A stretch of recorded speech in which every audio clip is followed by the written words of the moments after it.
30 सितंबर 2025। ओम शांति। आज की साकार मुरली। बाप दादा कहते हैं, मीठे बच्चे, बाप आए हैं सबके दुख हर कर सुख देने, इसलिए तुम दुख हरता के बच्चे किसी को भी दुख मत दो। प्रश्न, ऊंच पद पाने वाले बच्चों की मुख्य निशानी क्या होगी? उत्तर, 1 वे सदा श्रीमत पर चलते रहेंगे। 2 कभी हठ नहीं करेंगे। 3 अपने को आपे ही राजतिलक देने के लिए पढ़ाई पढ़कर गैलप करेंगे। 4 अपने को कभी घाटा नहीं डालेंगे। 5 सर्व प्रति रेहम दिल और कल्याणकारी बनेंगे।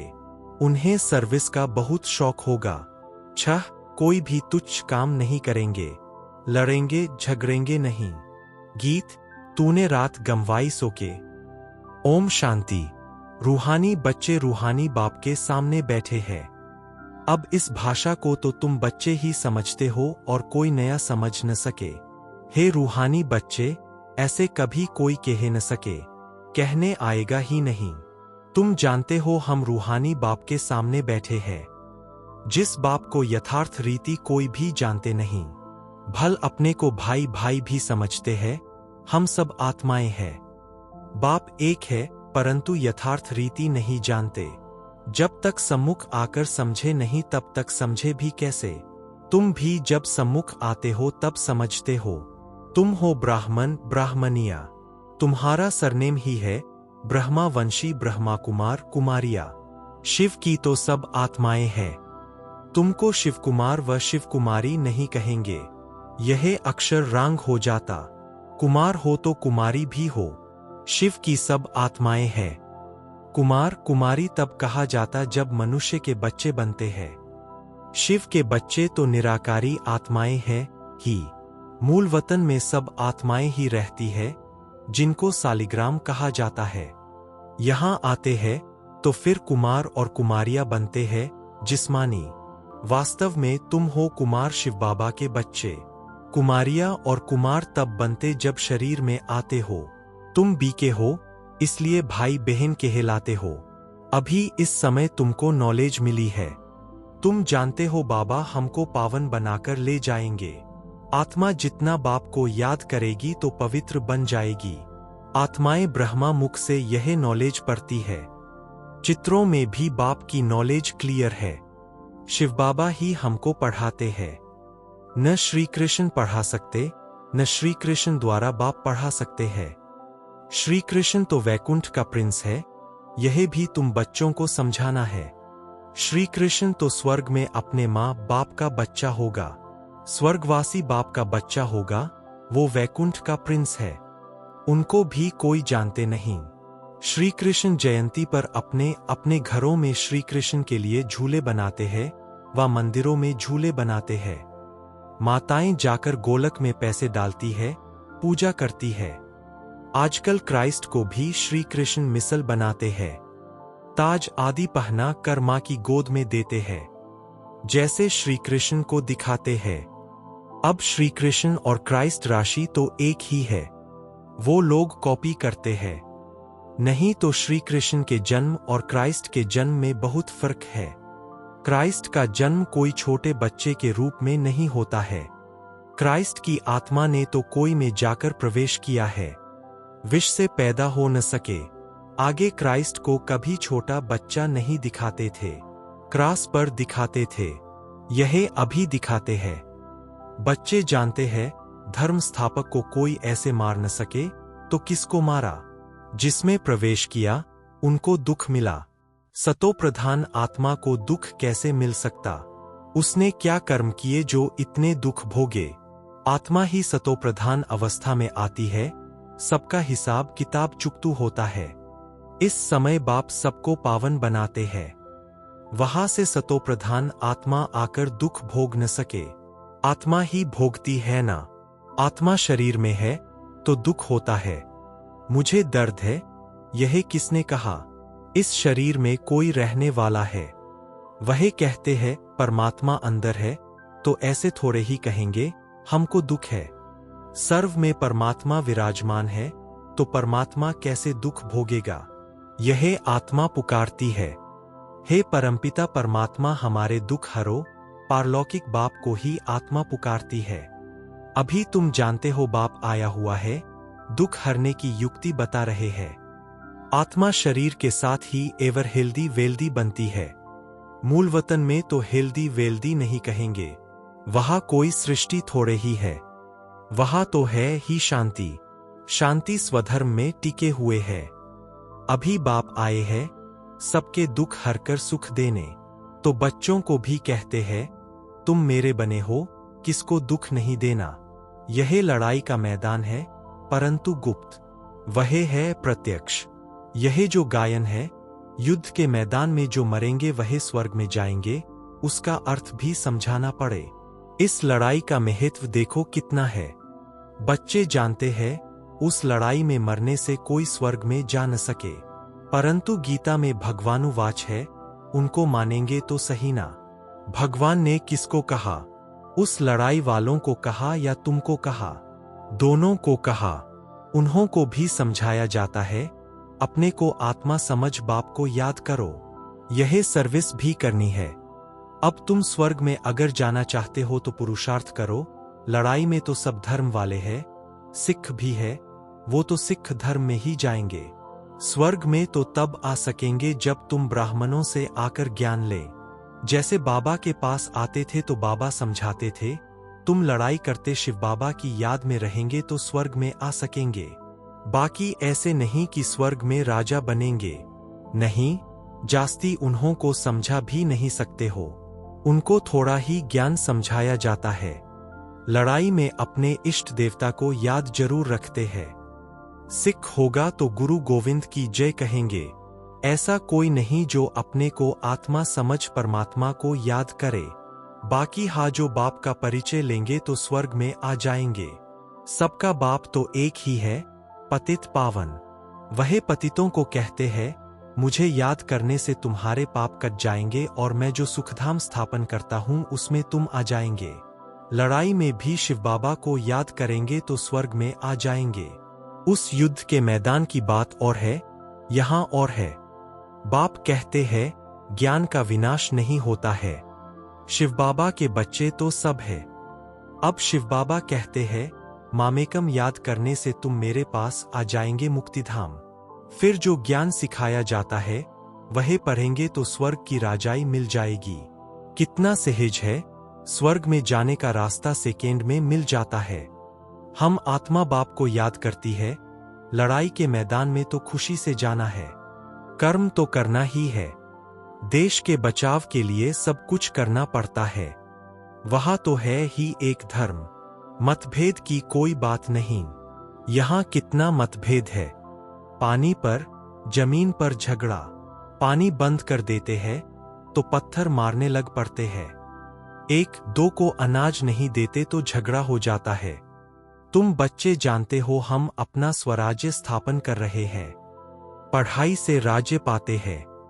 नई दुनिया जरूर स्थापन होनी है। नूंद है तो कितनी खुशी होनी चाहिए। कोई भी चीज में लड़ने झगड़ने की कोई बात नहीं। रहना भी बहुत साधारण है। बाबा ने समझाया है, तुम ससुर घर जाते हो इसलिए अब वनवाह में हो। सभी आत्माएं जाएंगी, शरीर थोड़े ही जाएंगे। शरीर का अभिमान भी छोड़ देना है। हम आत्मा है, 84 जन्म अब पूरे हुए हैं। जो भी भारतवासी हों, बोलो भारत स्वर्ग था, अब तो कलयुग है। कलयुग में अनेक धर्म है। सतयुग में एक ही धर्म था। भारत फिर से स्वर्ग बनना है। समझते भी है भगवान आया हुआ है।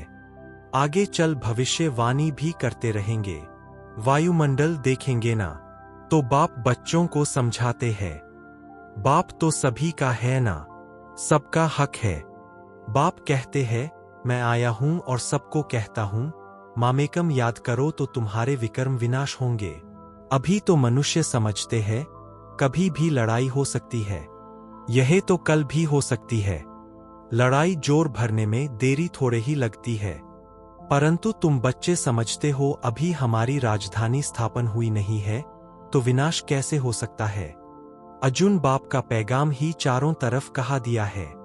पतित पावन बाप कहते हैं, मुझे याद करो तो विकर्म विनाश होंगे। यह पैगाम सबके कानों पर जाना चाहिए। भल लड़ाई लगे, बॉम्ब्स भी लग जाए, परंतु तुमको निश्चय है कि हमारी राजधानी जरूर स्थापन होनी है, तब तक विनाश हो नहीं सकता। विश्व में शांति कहते हैं ना, विश्व में वार होगी तो विश्व को खत्म कर देंगे। यह है विश्वविद्यालय, सारे विश्व को तुम नॉलेज देते हो। एक ही बाप आकर सारे विश्व को पलटाते, परिवर्तन करते हैं। वो लोग तो कल्प की आयु ही लाखों वर्ष कह देते हैं। तुम जानते हो इनकी आयु पूरे 5000 वर्ष है। कहते हैं क्राइस्ट से 3000 वर्ष पहले हेवन था। इस्लामी, बौद्धी आदि सबका हिसाब किताब निकालते हैं। उनसे पहले दूसरे कोई का नाम है नहीं। तुम अंगे अक्षरे बता सकते हो, तो तुमको कितना नशा रहना चाहिए। झगड़े आदि की बात ही नहीं, झगड़ते वही है जो निधन के होते हैं। तुम अभी जो पुरुषार्थ करेंगे 21 जन्म के लिए प्रारब्ध बन जाएगी। लड़ेंगे झगड़ेंगे तो ऊंच पद भी नहीं मिलेगा, सजाएं भी खानी पड़ेगी। कोई भी बात है, कुछ भी चाहिए तो बाप के पास आओ। गवर्नमेंट भी कहती है ना, तुम फैसला अपने हाथ में नहीं उठाओ। कोई कहते हैं हमको विलायत का बूट चाहिए, बाबा कहेंगे बच्चे अभी तो वनवाह में हो, वहां तुमको बहुत माल मिलेंगे। बाप तो राइट ही समझाएंगे ना कि यह बात ठीक नहीं है। यहां तुम यह आश क्यों रखते हो? यहां तो बहुत सिंपल रहना चाहिए, नहीं तो देह अभिमान आ जाता है, इसमें अपनी नहीं चलानी होती है। बाबा जो कहे, बीमारी आदि है, डॉक्टर आदि को भी बुलाते हैं, दवाई आदि से संभाल तो सबकी होती है। फिर भी हर बात में बाप बैठा है। श्रीमत तो श्रीमत है ना, निश्चय में विजय है। वो तो सब कुछ समझते हैं ना। बाप की राय पर चलने में ही कल्याण है, अपना भी कल्याण करना है। कोई को वर्थ पाउंड बना नहीं सकते हैं, तो वर्थ नाथ ए पेनी ठहरे ना। पाउंड बनने लायक नहीं, यहां वैल्यू नहीं तो वहां भी वैल्यू नहीं रहेगी। सर्विस एबल बच्चों को सर्विस का कितना शौक रहता है, चक्र लगाते रहते हैं। सर्विस नहीं करते तो उनको रहम दिल, कल्याणकारी कुछ भी नहीं कहेंगे। बाबा को याद नहीं करते तो तुच्छ काम करते रहेंगे, पद भी तुच्छ पाएंगे। ऐसे नहीं, हमारा तो शिव बाबा से योग है। यह तो है ही बीके, शिव बाबा ब्रह्मा द्वारा ही ज्ञान दे सकते हैं। सिर्फ शिव बाबा को याद करेंगे तो मुरली कैसे सुनेंगे? फिर नतीजा क्या होगा? पढ़ेंगे नहीं तो पद क्या पाएंगे? यह भी जानते हैं सबकी तकदीर ऊंच नहीं बनती है, वहां भी तो नंबरवार पद होंगे। पवित्र तो सबको होना है, आत्मा पवित्र बनने बिगर शांति धाम जा नहीं सकती। बाप समझाते हैं तुम सबको यह ज्ञान सुनाते चलो। कोई भल अभी नहीं भी सुनते हैं, आगे चलकर जरूर सुनेंगे। अभी कितने भी विघ्न तूफान जोर से आए, तुम्हें डरना नहीं है, क्योंकि नए धर्म की स्थापना होती है ना। तुम गुप्त राजधानी स्थापन कर रहे हो। बाबा सर्विस एबल बच्चों को देखकर खुश होते हैं। तुम्हें अपने को आपे ही राजतिलक देना है, श्रीमत पर चलना है। इसमें अपना हट चल न सके। मुफ्त अपने को घाटे में नहीं डालना चाहिए। बाप कहते हैं बच्चे सर्विस एबल और कल्याणकारी बनो। स्टूडेंट को टीचर कहेंगे ना, पढ़कर गैलप करो। तुमको 21 जन्मों के लिए स्वर्ग की स्कॉलरशिप मिलती है। डिनायस्टी में जाना यही बड़ी स्कॉलरशिप है। अच्छा, मीठे मीठे सिकी लधे बच्चों प्रति मात पिता बाप दादा का याद प्यार और गुड मॉर्निंग। रूहानी बाप की रूहानी बच्चों को नमस्ते। धारणा के लिए मुख्य सार। 1. संगम पर बहुत सिंपल साधारण रहना है, क्योंकि यह वनवाह में रहने का समय है। यहां कोई भी आश नहीं रखनी है, कभी अपने हाथ में लॉ नहीं लेना है, लड़ना झगड़ना नहीं है। 2. विनाश के पहले नई राजधानी स्थापन करने के लिए सबको बाप का पैगाम देना है कि बाप कहते हैं मुझे याद करो तो विक्रम विनाश हो और तुम पावन बनो। वरदान संतुष्टता की विशेषता द्वारा सेवा में सफलता मूर्त बनने वाले संतुष्ट मनी भव। सेवा का विशेष गुण संतुष्टता है। यदि नाम सेवा हो और स्वयं भी डिस्टर्ब हो व दूसरों को भी डिस्टर्ब करे तो ऐसी सेवा न करना अच्छा है। जहां स्वयं के प्रति व संपर्क वालों से संतुष्टता नहीं, वह सेवा न स्वयं को फल की प्राप्ति कराती है न दूसरों को। इसलिए पहले एकांतवासी बन स्व परिवर्तन द्वारा संतुष्ट मनी का वरदान प्राप्त कर फिर सेवा में आओ, तब सफलता मूर्त बनेंगे। स्लोगन: विघ्नों रूपी पत्थर को तोड़ने में समय न गंवाकर उसे हाई जंप देकर पार करो। अव्यक्त इशारे: अब लगन की अग्नि को प्रज्वलित कर योग को ज्वाला रूप बनाओ। ज्वाला स्वरूप याद के लिए मन और बुद्धि दोनों को एक तो पावरफुल ब्रेक चाहिए और मोड़ने की भी शक्ति चाहिए। इससे बुद्धि की शक्ति व कोई भी एनर्जी वेस्ट न होकर जमा होती जाएगी। जितनी जमा होगी उतना ही परखने की, निर्णय करने की शक्ति बढ़ेगी। इसके लिए अब संकल्पों का बिस्तर बंद करते चलो, अर्थात समेटने की शक्ति धारण करो। अच्छा, ओम शांति।